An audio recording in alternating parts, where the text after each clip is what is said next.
মাম, বেশি দূরে যাস না। আর কোনো ঘরের গাদায় আর ঘরে ঢুকবি না, সাপের বাচ্চা ভর্তি চারদিকে। অন্ধকারে ঘরের মধ্যে লুকোচুরি খেলা খেলতে হবে না।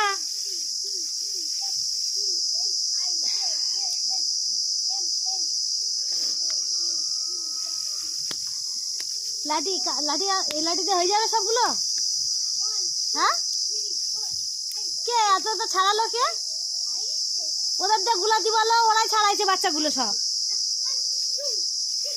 খেলতে আসে সব ছেড়ে দেবে দড়িগুলো।